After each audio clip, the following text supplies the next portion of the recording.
Close your eyes and imagine thunder rolling across the steppes. Horses pound the earth in endless waves as bowstrings snap and arrows darken the sky. In the early 13th century, the world trembled at the mention of the Mongols.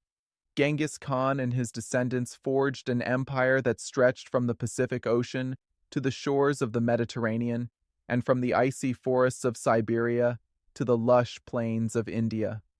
Under their banners, the Silk Road opened to safe passage, scholars and artisans were transported across continents, and for a brief time, all roads seemed to lead to the Great Khan's court. It is tempting to see the Mongol Empire as invincible.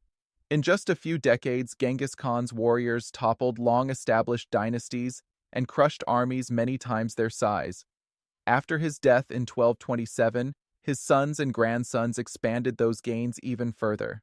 Ögedei, Tolui, Chagatai, and the brilliant generals Subutai and Jebe turned the empire into a juggernaut. In 1258, the Ilkhan Hulagu sacked Baghdad, ending the Abbasid Caliphate, while Mongol horsemen swept into Eastern Europe, defeating armies from Poland and Hungary. Yet within 200 years, that same empire lay in fragments.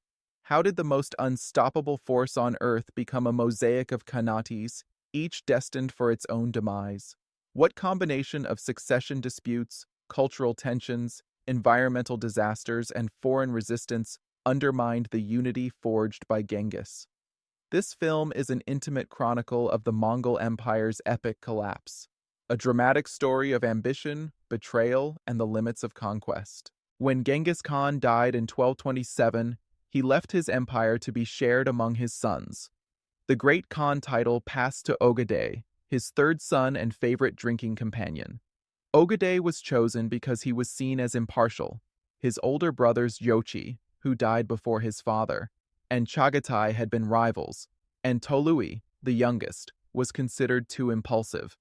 To maintain harmony, Genghis divided the empire into ulus, or shares.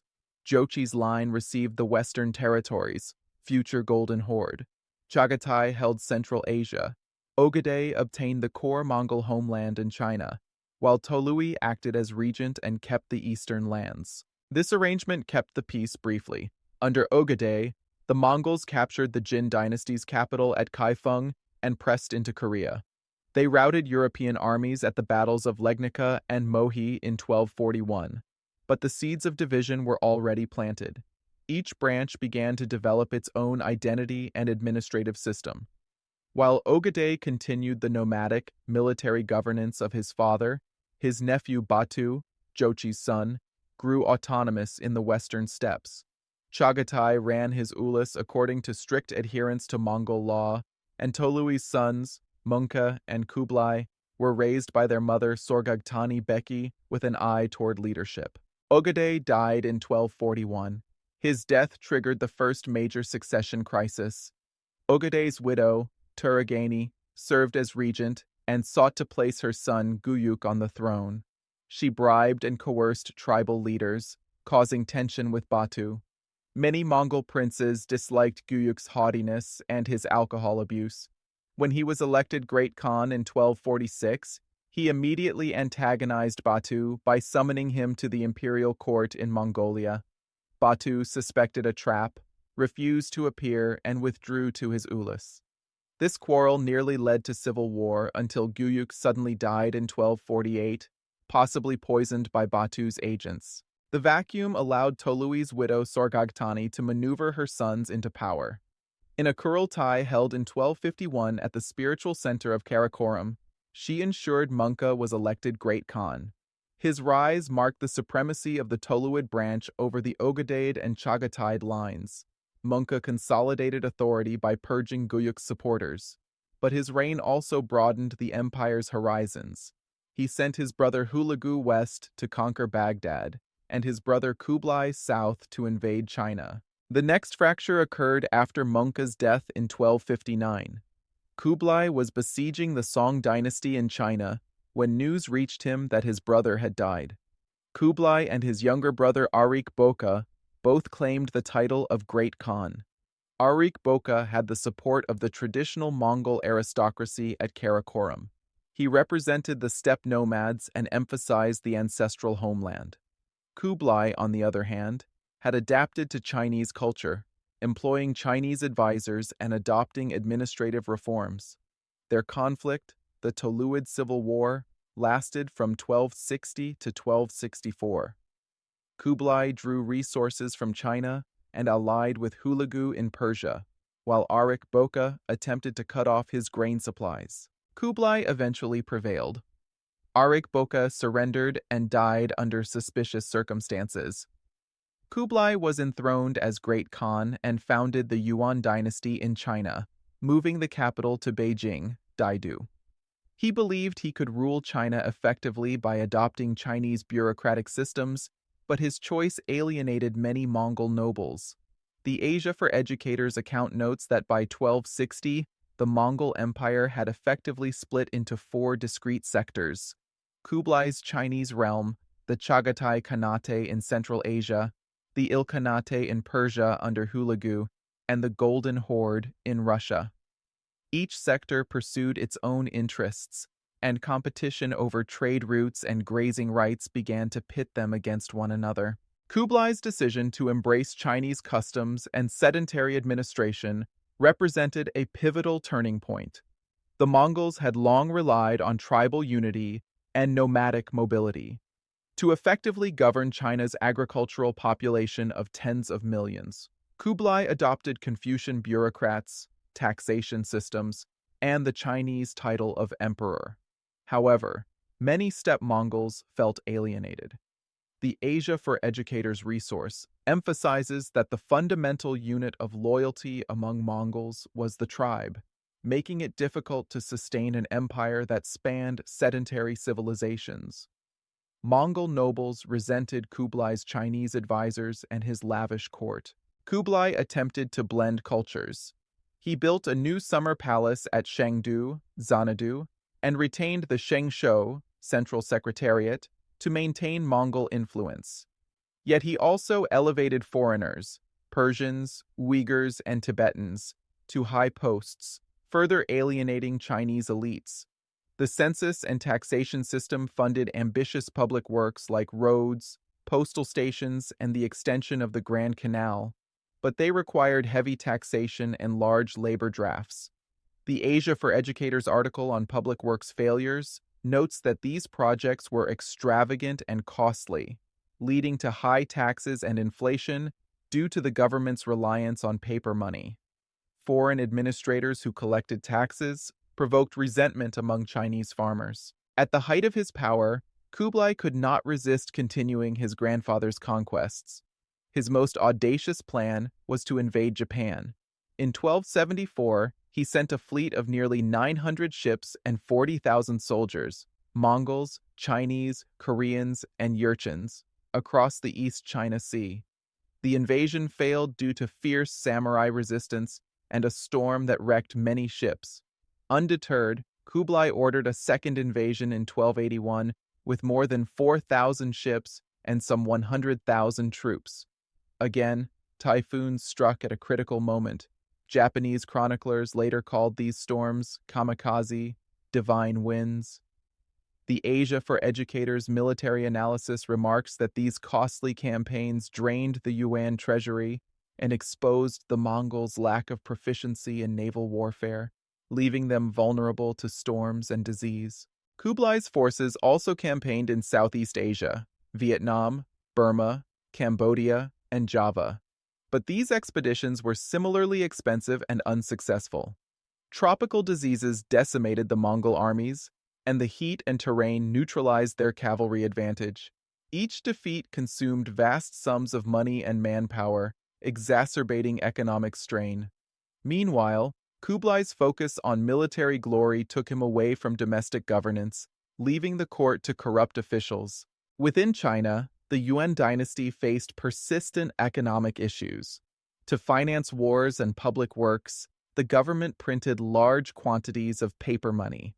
Inflation eroded the value of currency, while heavy taxation burdened peasants.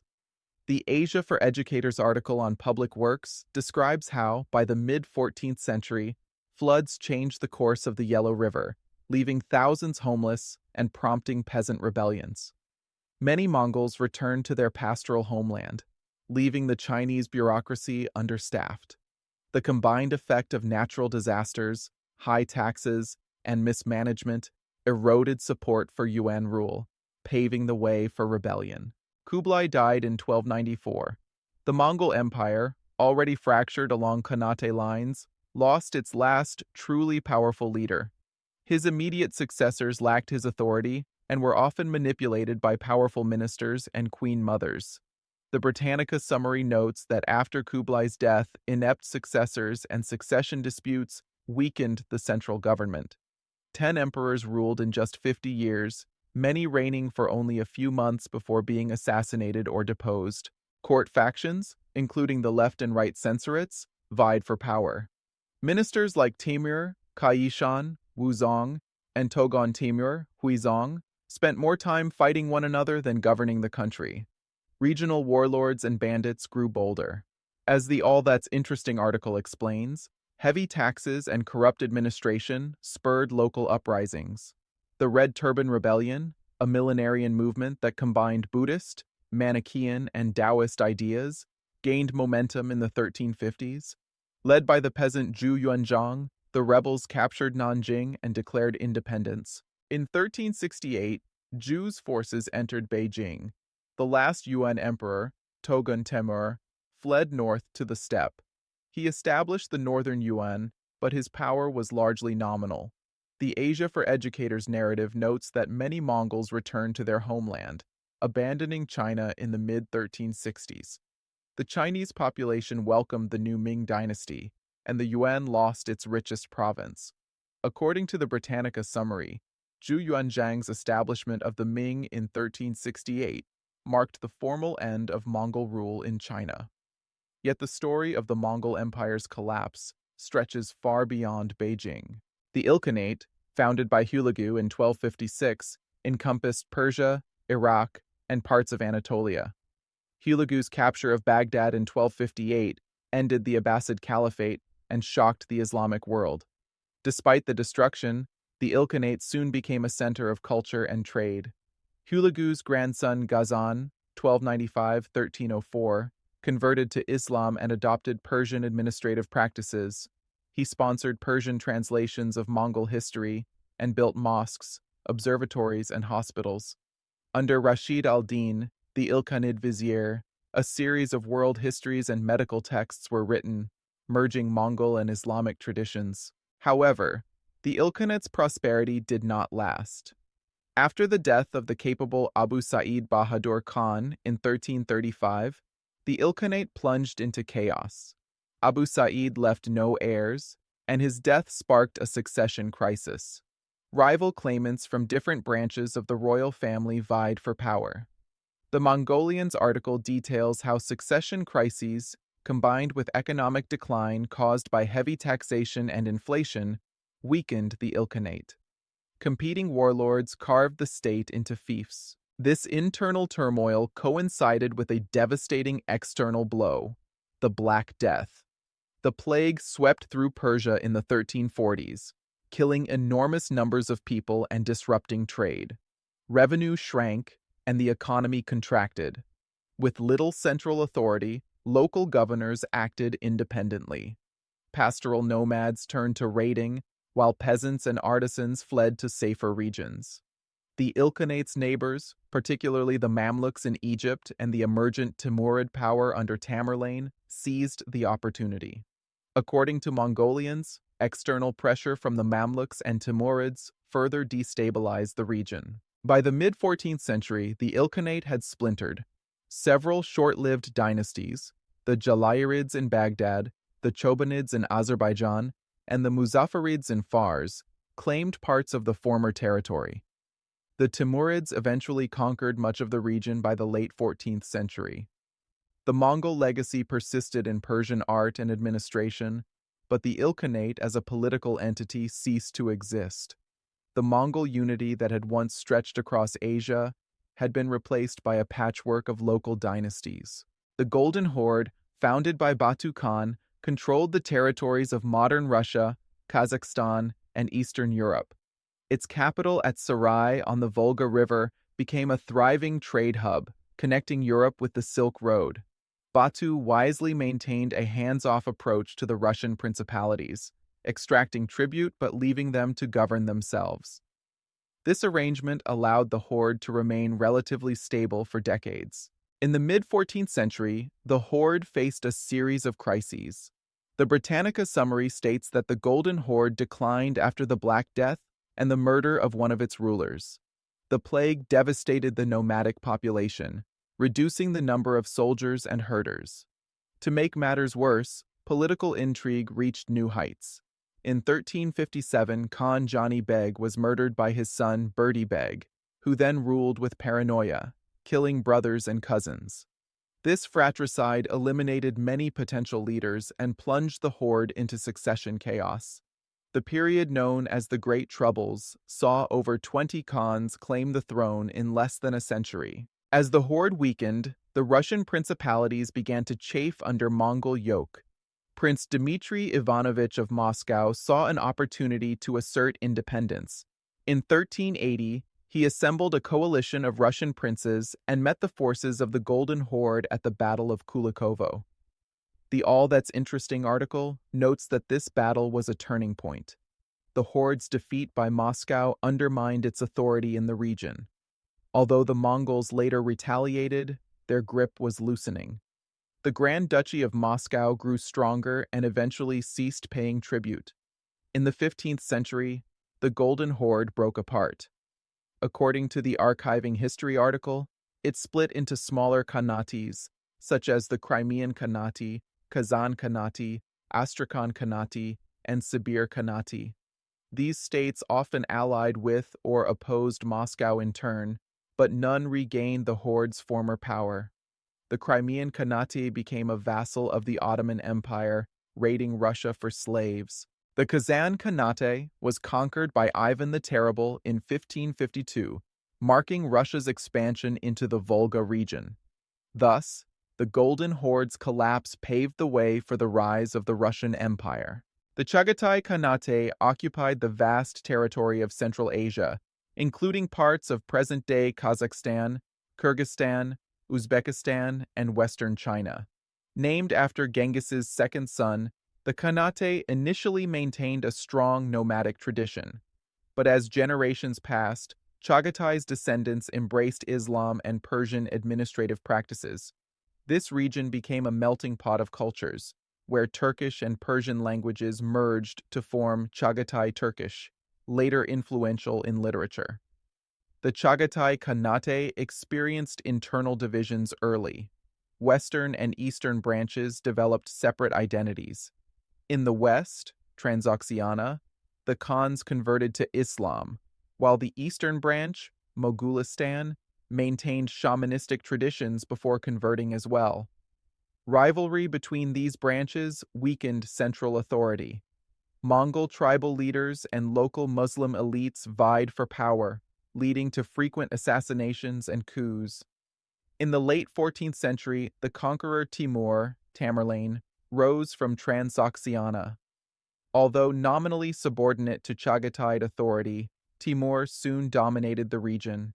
He used the claim of restoring Genghisid legitimacy to legitimize his rule while sidelining the actual Chagatai Khans, who became figureheads. Timur's campaigns devastated many Central Asian cities, but also patronized architecture and arts.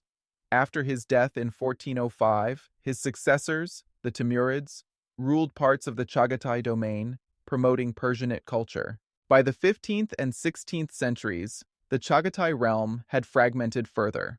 The Archiving History article notes that the Khanate experienced prolonged decline and was absorbed by surrounding empires.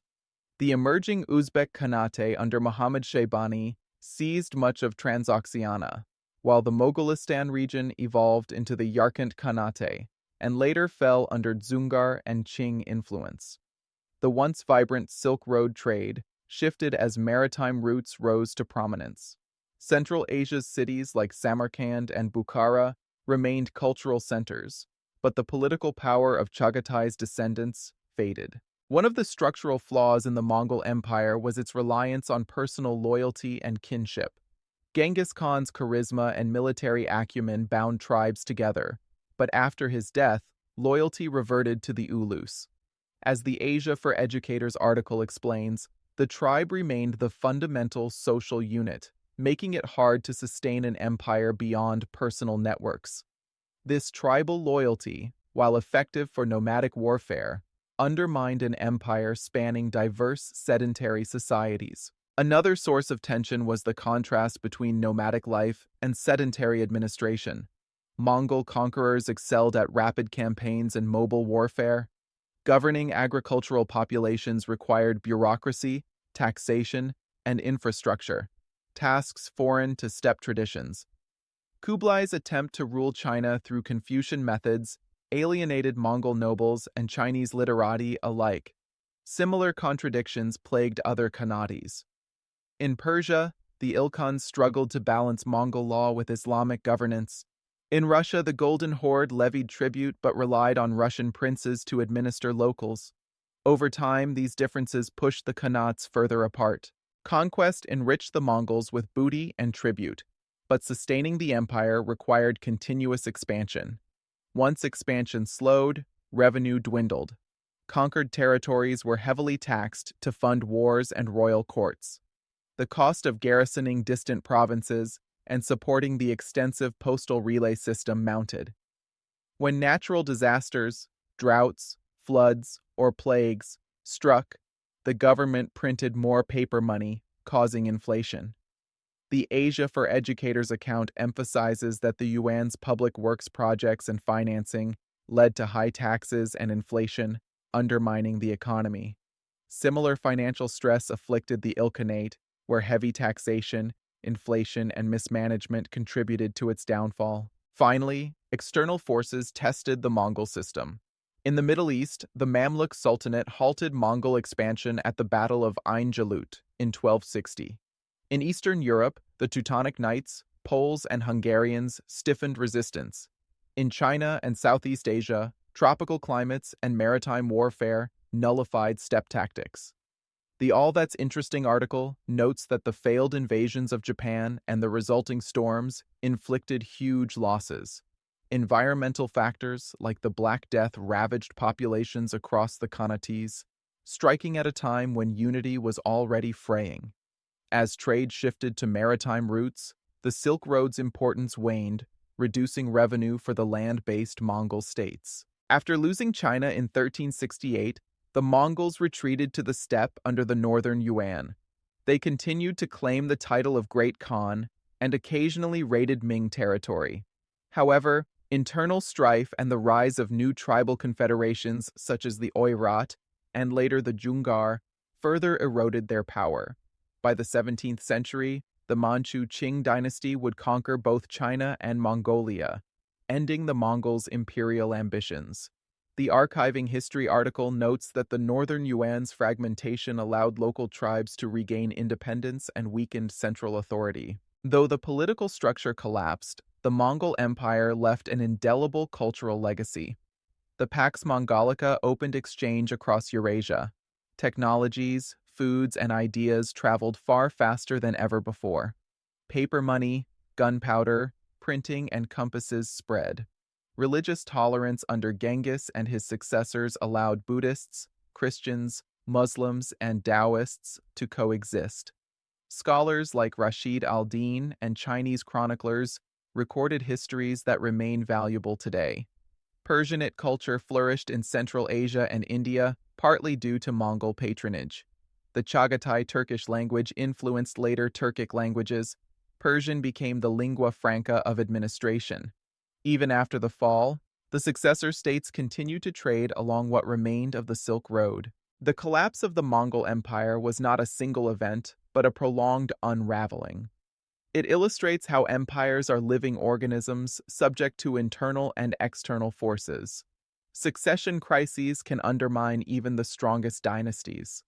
Cultural assimilation and governance require balancing innovation with tradition.